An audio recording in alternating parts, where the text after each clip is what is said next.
Appeal centre सरकार से ही करना चाहते हैं। उन्होंने 2022 तक संपूर्ण भारत में मकान देने के लिए ऐलान किया था चुनाव के टाइम में, तो अभी तो 2023 और 2024 में दोबारा चुनाव आ जाएंगे। तो जो पुराने स्वीकृत हुए हैं, कम से कम उन गरीब परिवारों को मकान के लिए राशि रिलीज की जाए ताकि हम उन गरीबों को मकान बना सकें। नमस्कार मित्रों, मैं साहिल अरोड़ा, MW न्यूज़ मुख्य वक्ता में आपका स्वागत है। जैसे कि आप जानते हैं, हम रोज़ ही आपको अनेक जनप्रतिनिधियों से रूबरू करवाने का प्रयास करते हैं, उनकी समस्याओं से, उनकी मुद्दों से रूबरू करवाने का प्रयास करते हैं। जानते हैं भी कितने साल का कार्यकाल उनका हो चुका है, कार्यकाल में किस तरह की समस्याओं का उनका सामना करना पड़ा, कितना का विकास कार्य उन्होंने करवाया और किस तरह का सहयोग रहा उनके साथ जनप्रतिनिधियों का, और आमजन से किस तरह से सामंजस्य बिठाने का प्रयास किया गया। उसी क्रम में आज हमारी टीम पहुंची गंगानगर उपखंड क्षेत्र के पंचायत मुख्यालय ततारसर, जहाँ के सरपंच प्रतिनिधि श्री भागीरथ जी टाक हमारे साथ मौजूद हैं। उनसे जानेंगे कितने साल का उनका कार्यकाल लगभग पूरा हो चुका है और कार्यकाल में किस तरह की समस्याएं और किस तरह के विकास कार्य करवाने का प्रयास किया गया। तो सबसे पहले तो टाक साहब, आपका स्वागत है हमारे। स्वागत, आपका धन्यवाद बहुत बहुत। हमारे 2 जनवरी 2020 में हम यहाँ ततारसर ग्राम पंचायत या सरपंच निर्मला टाक जीती थी। उसके बाद में देश के अंदर कोविड-19 की वजह से क्या है कि लॉकडाउन हो गया था, और वो भी 2 बार लॉकडाउन हो गया। हमारे पास न तो राज्य सरकार की पूरी किस्तें आई थी और न ही सेंट्रल सरकार की किस्तें आई थी। उसके बावजूद भी हमने प्रयास करके उसके बाद में हमने प्रयास किया पंचायत समिति और जिला परिषद और विधायक जी की मार्फत और पंचायत समिति प्रधान श्री गंगानगर, उनकी सहायता से उन्होंने हमारे बहुत मदद की थी। और यहाँ पैसे पंचायत समिति जिला परिषद से हमें दिलाए और हमने विकास कार्य यहाँ काफ़ी करवाए हैं। तो टाक साहब, बात करें सबसे पहले तो आपके बारे में, आपके व्यक्तिगत और राजनीतिक परिचय की बात की जाए। इससे पहले भी आपने कोई चुनाव फाइट किया था और आपके परिवार में कभी कोई राजनीति के क्षेत्र में रहा था जी? आपका पहले चुनाव था? नहीं सर, हमारा राजनीति में नहीं रहे हमारा परिवार। मैं गंगानगर कलेक्ट्रेट में वहाँ अर्जी निवेश का काम करता हूँ और मेरी भावना, मेरे गांव के ग्रामवासी मेरा परिवार है, उनके मैंने वहाँ खूब सेवा की थी, उनके मैंने बहुत काम करवाए थे। उसी प्रतिफल से मेरे गाँव वासियों ने मेरे को सरपंच चुनाव के लिए प्रेरित किया था और मैंने यहाँ प्रेरित होकर चुनाव लड़ा और मैं जीता भी हूँ। और उसी हिसाब से मैं गाँव में बिना किसी पार्टी वजह भेदभाव के मैं ज़बरदस्त यहाँ विकास कार्य करवाता हूँ। तो साहब, बात करें, जैसे आपने बताया भी 2 साल तो लगभग आपके कोरोना में ख़राब हुए, वो तो उस त्रासदी से तो पूरा देश ही झकझोर करके रख दिया उस त्रासदी ने। उसके बाद किस तरह का आपको कोऑपरेटिव, किस तरह का सहयोग मिला जनप्रतिनिधियों से? क्योंकि ग्रामीण क्षेत्र का विकास ज़्यादातर डिपेंड होता है जनप्रतिनिधियों पर, वहाँ के MLAs, वहाँ के प्रधान, उनके द्वारा किस तरह का प्रयास किया गया, क्या क्या विकास आपने यहाँ पे करवाने का प्रयास किया? हमारे सादुलसर विधानसभा के विकास दूत माननीय श्री जगदीश सिंह जंगड़ द्वारा हमें काफ़ी बहुत ज़्यादा प्रयास करके अलग अलग विभागों से पैसे दिलवाए थे और काफ़ी टाइम तक हमारे प्रधान के चुनाव नहीं हुए थे पंचायत समिति में। उसके बाद में हमारे पंचायत समिति श्री गंगानगर से प्रधान का चुनाव हुआ और वहाँ से हमारे सुरेंद्र पाल जी बराड़ वहाँ प्रधान बने थे। उन्होंने प्रधान बनने के बाद चूँकि वो खुद ग्रामीण क्षेत्र के रहने वाले व्यक्ति हैं, तो उनको इस चीज़ का एहसास था कि गांव में किस चीज़ की कमी होती है, क्या विकास करवाना है। तो उन्हें व्यक्तिगत रुचि लेके हमें वहाँ पंचायत समिति फंड दिलवाया था। फंड दिलवाने के बाद में हमने यहाँ गांव में सबसे पहले तो विद्यालय के अंदर इंटरलॉकिंग करवाई थी। वहाँ प्रार्थना स्थल पे क्या है कि वो बैठने के लिए जगह नहीं थी। उसके बाद में यहाँ बच्चों के और विद्यालय के स्टाफ के लिए बाथरूम, टॉयलेट वगैरह नहीं थे। तो हमने तीनों, हमारे गाँव में 10 साल में एक स्कूल ततारसर में कन्या पाठशाला और एक राजकीय माध्यमिक विद्यालय ततारसर, तीनों में हम सुलभ कम्प्लेक्स बनवाए गए हैं और जब बड़े बढ़िया तरीके से वहाँ की सुविधा उन लोगों को मिल रही है। तो सर, बात की जाए, ये तो बड़ी शानदार बात है क्योंकि आपने सुलभ जो अपने शौचालयों के लिए वैसे स्थानों को चुना जहाँ पे उसकी ज़रूरत हो। मैं किसी सरकार पर ये कटाक्ष नहीं करता, लेकिन जब ये सुलभ अपने अपने गांवों में जाते हैं तो वहाँ कई ऐसी जगह पे बना दिए, वहाँ पे उनको 2-2 लाख लगा के सिर्फ ताले मार के छोड़ा हुआ है। ना पे वहाँ पे कोई जाता है ना कोई और है, वहाँ पे 2-2 लाख एक तरह की मतलब फ्रीज करने वाली बात है कोई। लेकिन आपने तीनों जगह, क्योंकि बच्चे बच्चियाँ जाते हैं तो उसका आपने जो चीज़ बनाई है उसका लाभ तो लें। और बड़ी शानदार बात है जो आपने तीनों स्कूलों में ये, क्योंकि वहाँ पे बच्चे पढ़ते हैं, स्कूल टीचर्स होते हैं, और भी जैसे अब राजीव गांधी ओलंपिक खेल चल रहे हैं तो वहाँ पे उस चीज़ की ज़रूरत तो, उसका उपयोग तो, बड़ा ही शानदार बात है ये। तो अब बात करेंगे सर, जैसे कहा जाता है ना भी शिक्षा के ज्ञान का कभी बंटवारा नहीं होता। शिक्षा वो शेरनी का दूध है, जो पिएगा वो दाढ़ेगा। तो आपने शिक्षा के क्षेत्र में अपनी पंचायत में क्या विकास करवाने का प्रयास किया? शिक्षा के क्षेत्र में हमने विद्यालय स्टाफ के साथ तालमेल करके वहाँ हर प्रकार से हम उनकी मदद करते हैं। और मेरे सरकारी विद्यालय के अंदर अब की बार 17 बच्चे फर्स्ट डिवीज़न सेकंड डिवीज़न में सरकारी विद्यालय में आए हैं। और आज सभी अब इंग्लिश मीडियम स्कूल भी अब लगभग प्रवेश हो गया है। वहाँ भी क्या है, स्टाफ के साथ में तालमेल रखते हैं और हर प्रकार से हम उनकी मदद करें। शिक्षा के लिए हम जो बजट जो राशि उनको ज़रूरत होती है उसी से उपलब्ध करवाते हैं। तो इंग्लिश मीडियम स्कूल कब आपके स्वीकृत हुआ? अभी करीब 3-4 एक महीने पहले हमारे यहाँ विधायक महोदय द्वारा वो उत्तरण कर दिया गया है। उसके बाद में एडमिशन लगभग यहाँ पर संपूर्ण हो चुके हैं। हाँ जी। तो एक सर, जैसे कहा जाता है ना, भी जल है तो कल है, तो पेयजल के क्षेत्र में क्या आपके द्वारा एमएलए साहब के द्वारा क्या आपको सहयोग किया गया? मेरा गांव ततारसर पंचायत यहाँ बहुत पुरानी है और यहाँ सबसे पहले हमारे कुआं बना हुआ था ज़मीन का। इस कुएं से पूरे क्षेत्र के लोग पुरानी वादी गंगानगर तक लोग पानी लेके जाते थे। और फिर यहाँ के अगर हमारे वाटर वर्क्स बनाया गया था तो वो काफ़ी पुराना हो गया था। और जो रत्ते वाला बीबी नेर से रत्ते वाले होके नाली आती है हमारे, तो वो क्या सड़क से काफ़ी नीचे थी, तो बरसात का सारा पानी और रत्ते वाले गांव का सारा गंदा पानी उस नाली में आता था। और नाली का मारने के बाद में फिर हमारे वाटर वर्क्स में डिग्गियों में डलता था। और डिग्गी के अंदर जो फिल्टर बने हुए वो काफ़ी पुराने हो गए। हम तो क्या है, रॉ वाटर सीधा वो गंदा पानी पीते थे। तो विधायक जी को हमने क्या है कि एमएलए साहब को ये हमारी समस्या बताई, उन्होंने बड़ी गंभीरता से ली और उन्होंने लगातार प्रयास करके और हमारा वाटर वर्क्स 3,41,00,000 से पुनर्निर्माण के लिए करवा दिया। वहाँ आरओ भी लग गया। और हमारे जो रत्ते वाले से पाइप आती है वो 12 इंची बंद पाइप है, उसमें कोई गंदगी वगैरह नहीं आती। हम पानी से बड़े संतुष्ट है। हर गाँव, हमारे पूरे गाँव को पीने के लिए अच्छा स्वच्छ पानी मिल रहा है।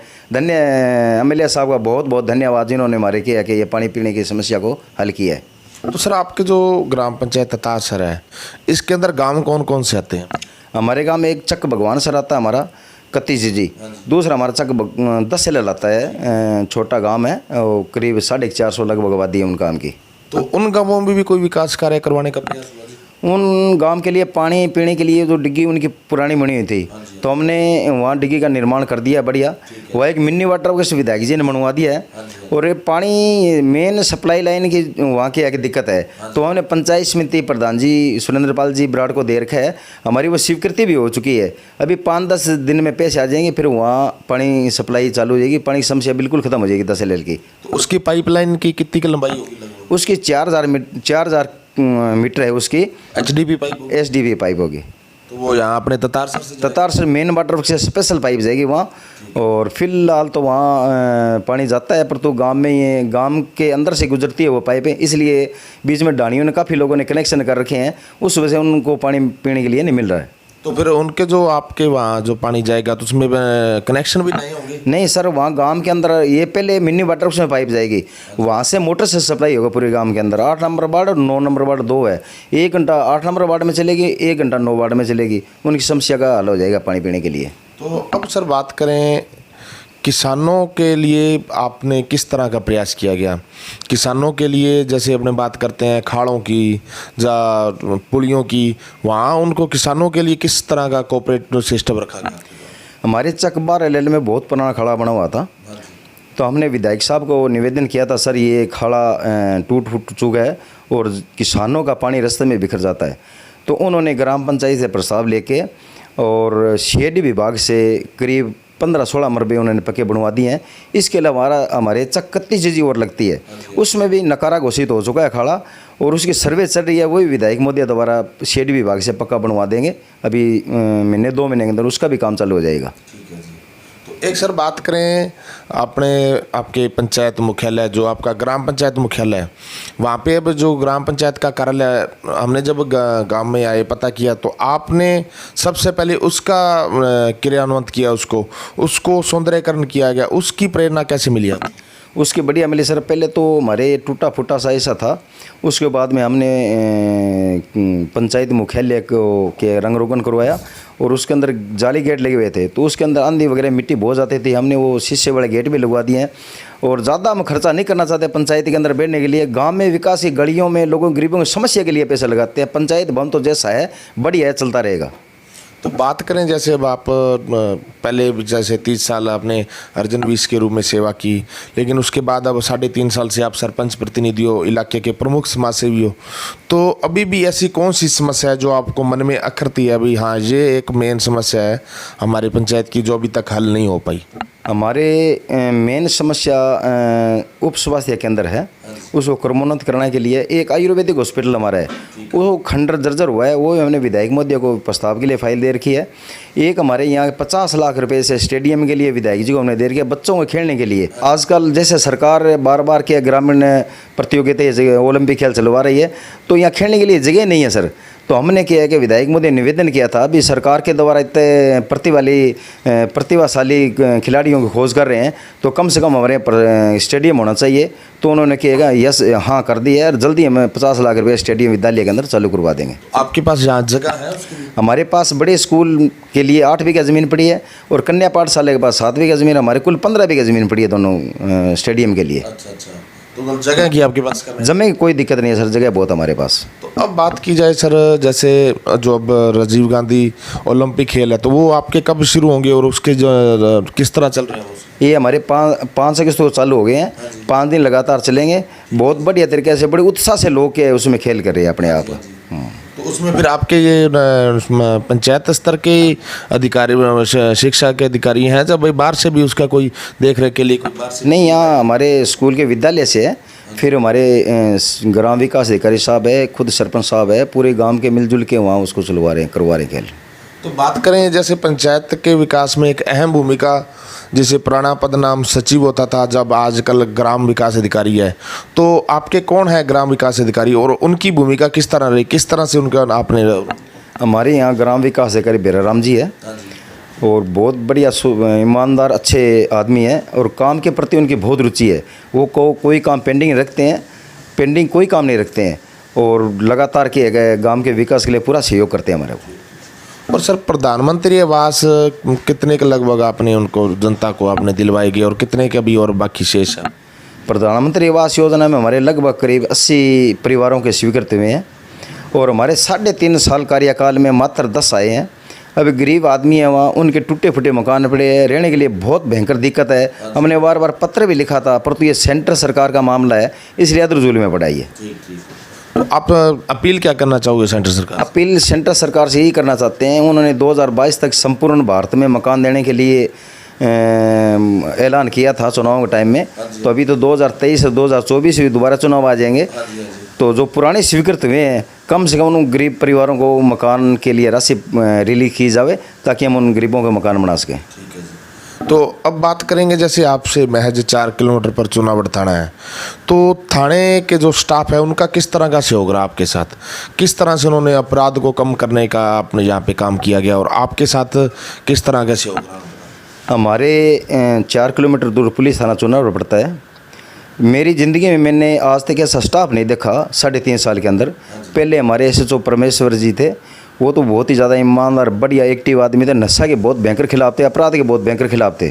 उसके बाद में हमारे वो तेजवंत जी आगे थे, तो वो भी क्या है कि सेम कॉपी परमेश्वर जी की थी, वो भी बड़े क्या है कि गुंडे आदमी, गंदे आदमी, नशेड़ी खिलाफ उनके बहुत भयंकर खिलाफ थे। थाने के अंदर कोई समस्या नहीं, हमारा पूरा सहयोग करते हैं, पूरा स्टाफ ही बहुत अच्छा है थाने का। एक सर बात की जाए, जैसे हम पंचायत में हमने सर्वे किया, गांव घर घर गए, जैसे पता किया, तो भी आपके 3.5 साल का जैसे आपका कार्यकाल हो गया, जितना भी वाद विवाद कभी हो जाता है, चाहे वो ज़मीनी विवाद था, चाहे घरेलू विवाद था, आपने उनको अपने स्तर पर सुलझाने का प्रयास किया, तो उसके बारे में बताएं। ये हम फिलहाल सरपंच प्रतिनिधि है, उसके नाते मेरा गांव मेरा परिवार है। हम पूरे गांव के अंदर जो गांव के वरिष्ठ नागरिक है उन सब के साथ में तालमेल बना हुआ है हमारा। हमारी कोई पार्टीबाजी नहीं है, हम सारे एक हैं, एक परिवार के लोग हैं। परिवार में झगड़े होते रहते हैं, हम अपने लेवल पे गांव में ही उस राजीनामा करवा देते हैं। मेरे कार्यकाल में आज तक एक भी फैरदर चुनाव थाने में नहीं हुई है, और भविष्य में नहीं हम होने देंगे। आप इसके लिए प्रतिबद्ध हैं, चाहे आपका कार्यकाल जैसे 1.5 साल में ख़त्म हो जाएगा, उसके बाद चाहे आप जीतते हैं चाहे नहीं, लेकिन मतलब ये इस चीज़ के लिए आप प्रतिबद्ध है भाई किसी तरह का कोई मामला अगर आपके पास आएगा तो उसको आप थाने तक पहुंचने की बजाय अपने पंचायती स्तर पर सुलझाने का पूरा प्रयास करेंगे। हम तो सलाम करते हैं आपकी इस सोच को। हमारे सादुलसर विधानसभा में माननीय श्री जगदीश चंद्र जांगड़ विधायक है, ये वकील भी हैं, एडवोकेट दिल्ली में रहे हैं। उनकी सोच बहुत बढ़िया है। शिक्षा के रूप में उन्होंने किया है कि विधानसभा सादुलसर अकेले में 5 कॉलेज दिए हैं। हमारे चुनावड मेरे गांव से 3 किलोमीटर दूर पड़ता है चुनावड, वहाँ भी विधायक मोदी ने कॉलेज स्वीकृत करवाया है, उसका उद्घाटन भी हो गया, काम भी चालू हो गया है। तो इस कॉलेज से हमारे क्या है चुनावड, ततारसर, जोधेवाड़ा, 27 जीजी, कोठी, कर्णपुर विधानसभा, रत्तेवाड़ा, 35 जीजी, गद्दूवाड़ा, पूरे एरिया के क्षेत्र छात्राओं को बहुत ज़्यादा लाभ होगा और लगातार वहाँ गंगानगर बच्चों को नहीं जाने पड़ेगा। आजकल समय भी बड़ा गलत चल रहा है, बच्चों को वहाँ जाना भी, अकेला जाना बड़ा मुश्किल, माँ बाप को बड़ा फिक्र होता है। इसलिए ये शिक्षा के लिए तो हमारी बहुत ज़्यादा MLA साहब ने किया है कि वो सुविधा कर दी। हम उनके तहे दिल से आभार प्रकट करते हैं। तो अब आप हमारे चैनल के माध्यम से आपको आपकी पंचायत क्षेत्र के निवासी तो देख ही रहे हैं, आसपास के इलाके के लोग भी देख रहे हैं, तो उनको क्या आप संदेश देना चाहोगे, क्या अपील करना चाहोगे?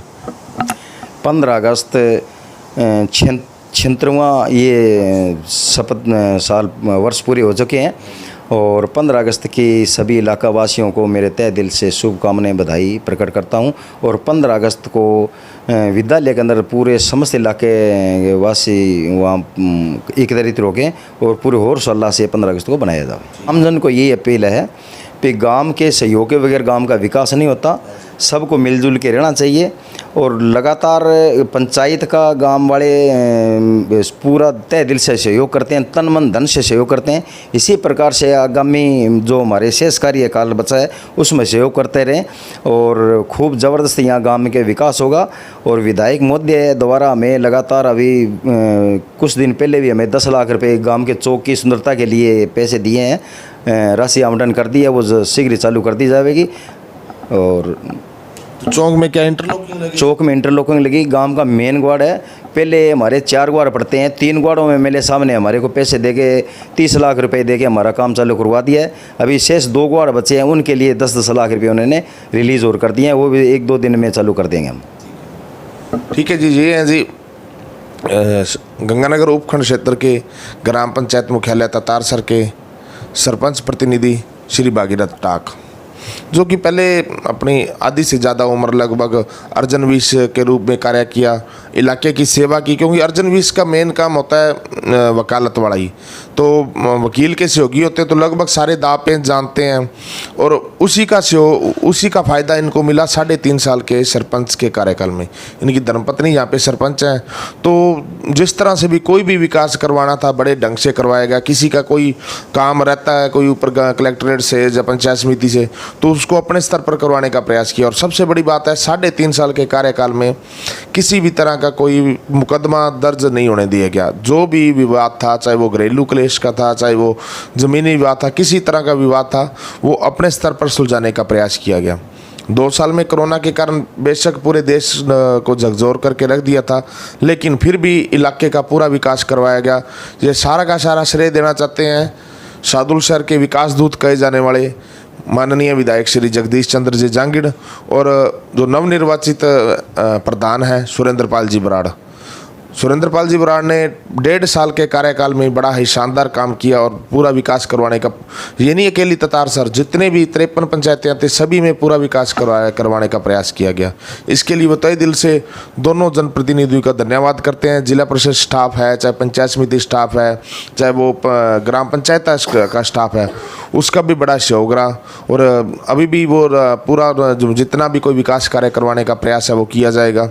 इसके लिए उनको सभी ग्राम पंचायत के जितने भी निवासी हैं उनके सहयोग की ज़रूरत है, क्योंकि पूरी पंचायत के सहयोग से ही पंचायत का विकास होता है। ठीक है जी। MW न्यूज़ में समय देने के लिए धन्यवाद। 76वां अपने आज़ादी को 76 साल पूरे हो गए। आगामी 15 अगस्त का त्यौहार आ रहा है, ज़्यादा से ज़्यादा 15 अगस्त को अपने स्वतंत्रता दिवस मनाने के लिए स्कूल में पहुँचें, अपने बच्चों को भी लेके आएँ और बच्चों को भी लगे भी हाँ हमारे पेरेंट्स हमारे साथ हैं, हमारी हर एक वो एक्टिविटी में हमारे साथ रहते हैं। ठीक है जी, MW न्यूज़ में समय देने के लिए धन्यवाद।